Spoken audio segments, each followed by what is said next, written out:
media buying, you can do it as an individual freelancer. It was a massive humbling experience for me over the years. I don't probably make creative very well because that's not what I'm trained for. But my understanding of creative is very good. As with all businesses, I think the first thing I tell anybody who's about to start something on their own is that if you think the level of difficulty of running your business is 10, it's actually 100.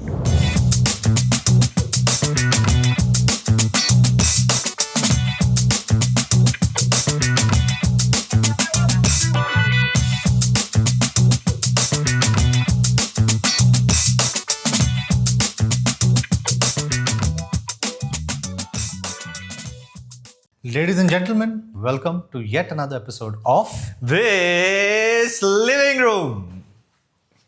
It needed some effect. It was more theatrics than it actually needed, but well done. But the shit like this works on YouTube and Instagram. Yes.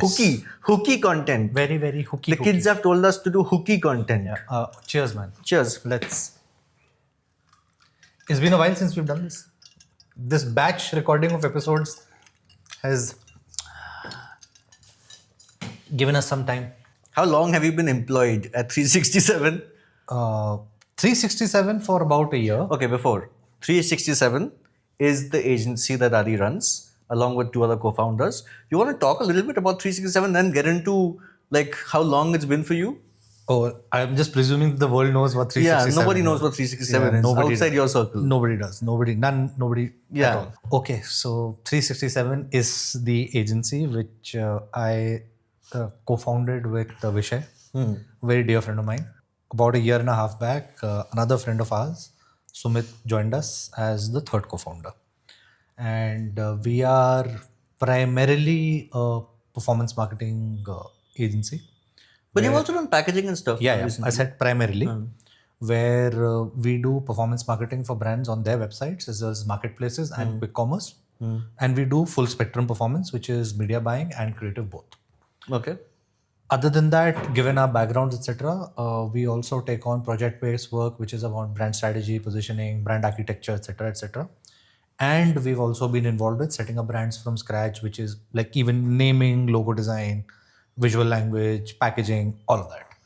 Pretty much like any full stack agency plus the performance bit.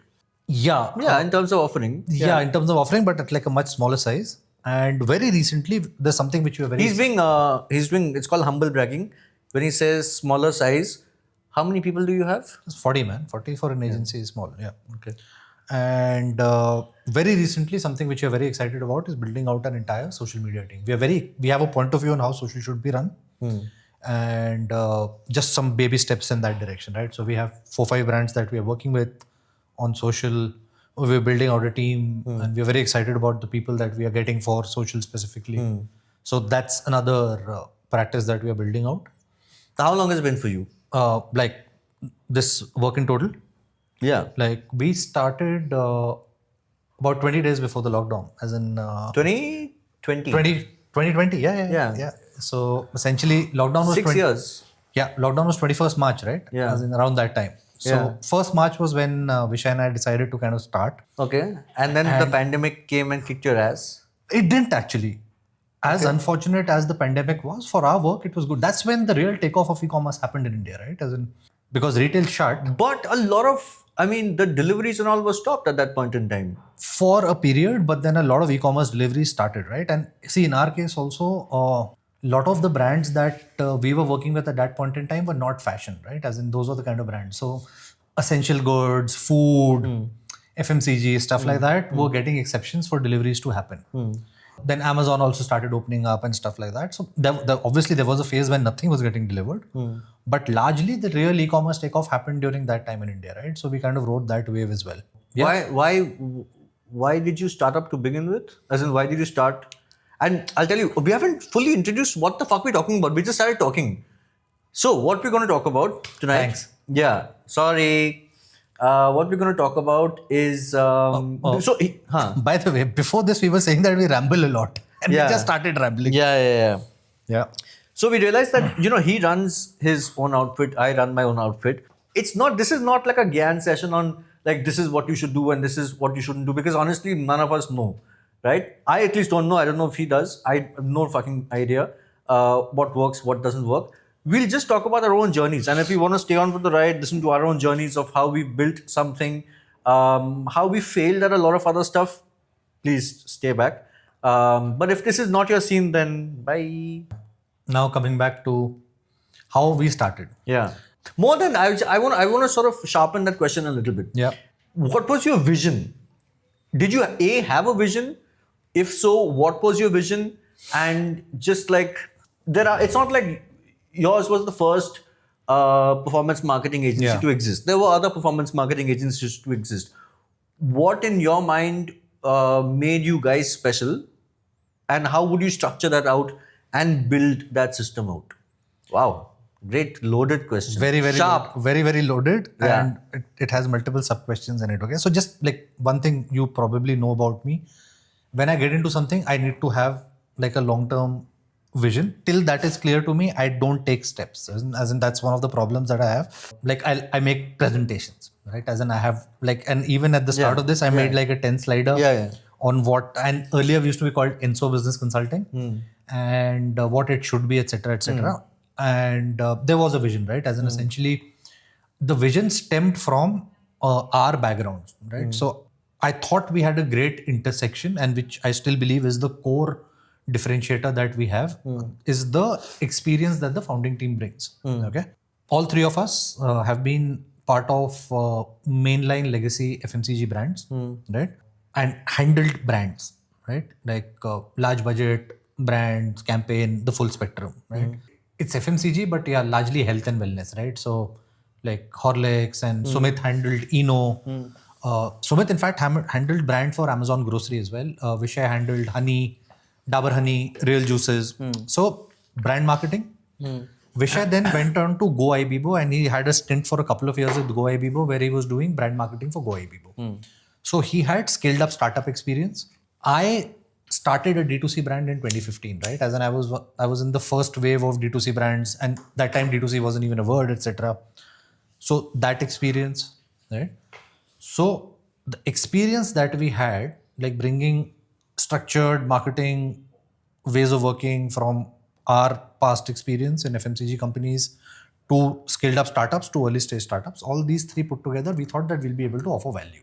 With this trifecta, why performance marketing was that we wanted to have tangible outcomes that we could demonstrate, right? And we didn't have team, we didn't have anybody, right? As in, so if I had to start something today, media buying is probably like media buying for performance or awareness on YouTube and on Google and Meta. You can do it as an individual freelancer, right? As in, if you understand math and if you understand media, you can do it. Yeah. You don't need to have design skills, you don't need to have writing skills, etc., etc. And you can start that. And at least in the skills that we had, this fit better. This is the offering that we could take, right?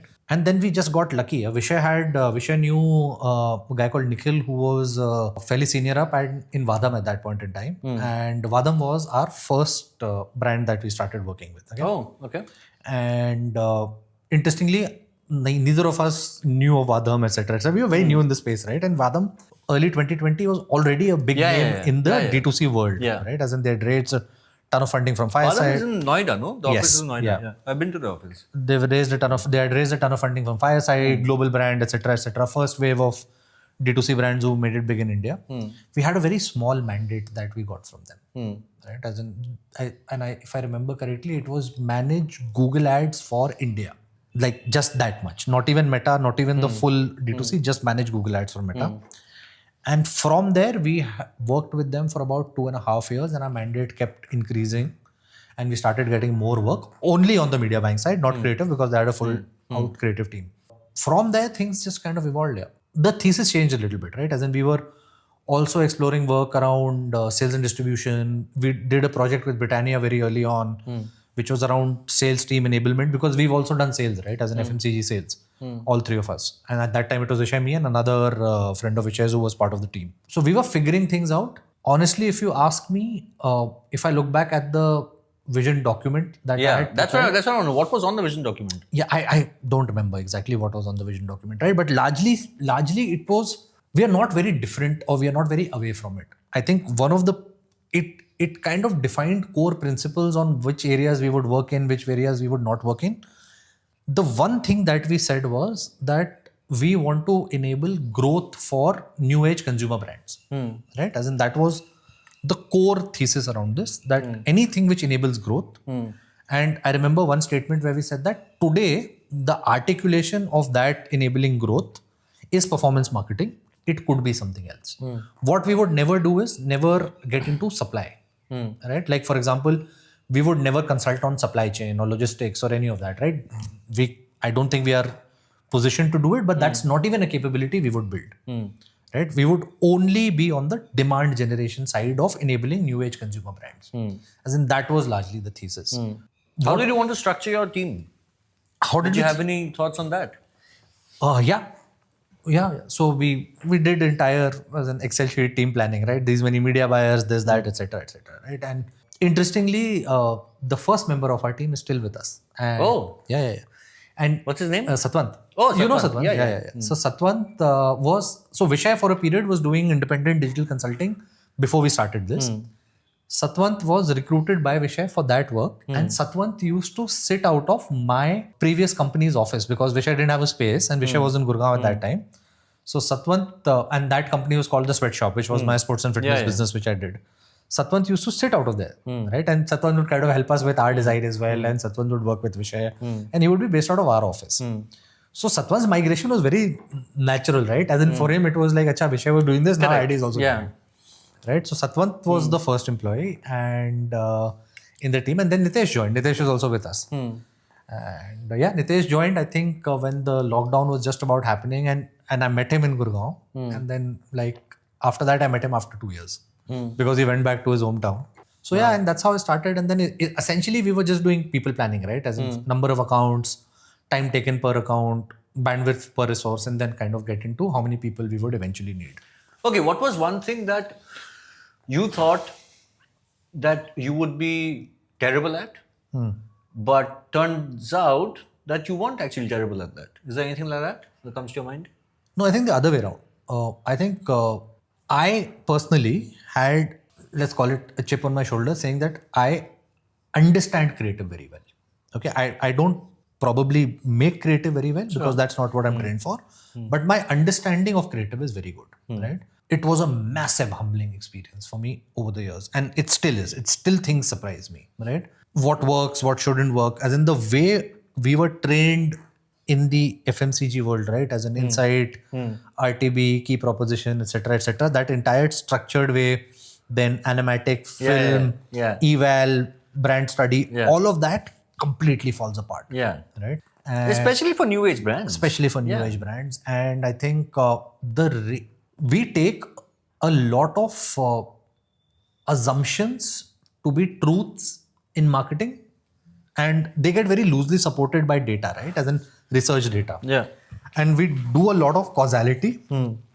This campaign worked because of this. We have no fucking idea, right?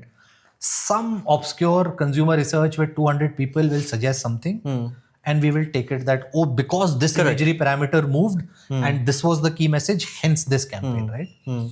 As in, what humbles you is that you start understanding that, listen, as in people think, act very differently. I think that was it, and it wasn't something that I thought I would not be great at. It was actually the other way around. And it kind of took me a while to unlearn that, saying that, okay, get to a place where I was open to more experimental creative work versus just, no, this is it. Now, because I mean, I would imagine that your learning curve has been an insane learning curve, right? It's like it's shot up, it's come down, and you've been through a journey. Obviously, you've been through a journey. So, if you were to talk to someone who is thinking about entering your journey, right? Who's thinking of starting a performance marketing agency, what would you say to make that learning curve easier? What are some of the things that this person should watch out for? Is there anything like that? So, as with all businesses, I think the first thing I tell anybody who's about to start something on their own is that if you think the level of difficulty of running your business is 10, it's actually 100. Okay, just have that very clear in your head. It's tough as fuck. everything becomes a problem. Everything is a problem. Okay. You need to understand the business side of this much better than you think you need to, which is setting up company, legal, compliance, contract, right? But you have people for that. I mean, you don't have to get into that. If you're just starting out, and suppose you're starting out without any capital, right? As in, if and let's say when you're starting out is also important, right? If you're doing it, let's say in your mid-30s and you have money that you've saved up, right? And you can put in additional resources very quickly, it'll still be something which will be a burn. You can take that burn, but still it'll become a day-to-day challenge, right? Who will do the follow-up of payment from client initially in the first 6 months? You will have to. The founder, yeah. Yes.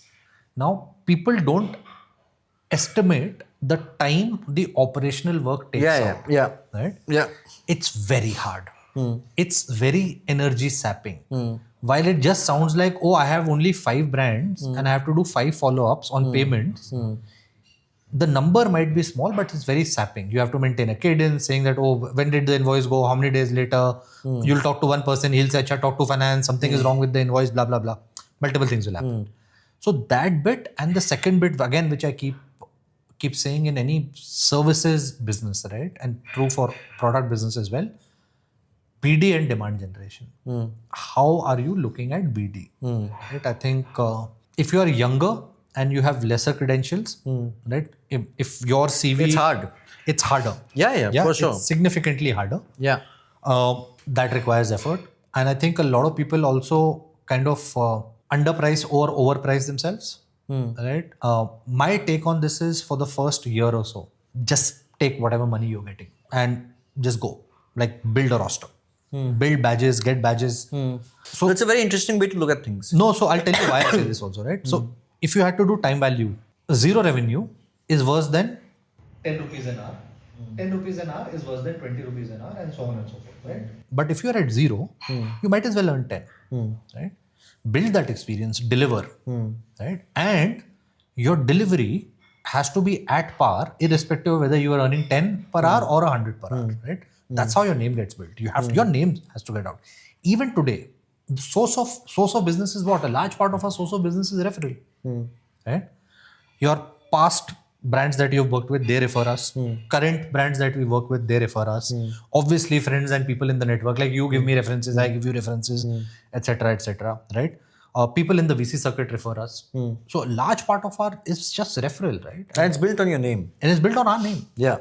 And so you have to put in that time, effort through and through.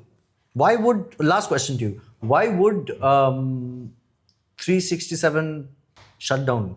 What's that one reason that would make 367 shut down? I think when the 3 of us decide we are done, and then also we wouldn't shut it down. We'll build a succession plan, right? Because I think it's not just the 3 of us. A large part of the early team, right, which is with us today, has put in blood, sweat and tears with us. Yeah. Right. We will have a succession plan, right? Even if we decide to exit the business. And I keep telling these guys that we are building this for us, right, together, right? And there will be a succession plan. Somebody will lead this, somebody will run this. I think that is what is likely to happen. So the next episode, ladies and gentlemen, we're going to do the same thing, but with the company that I've built or building or whatever. Choose it, call it a company or whatever. That's for the next episode. So come back. It's going to be out very shortly. We're going to talk about the same shit, but in a different boat. Like, comment, share, subscribe. Share with your mom. Put it on your WhatsApp group. Yeah, WhatsApp very important, please. Yeah, please do this bit.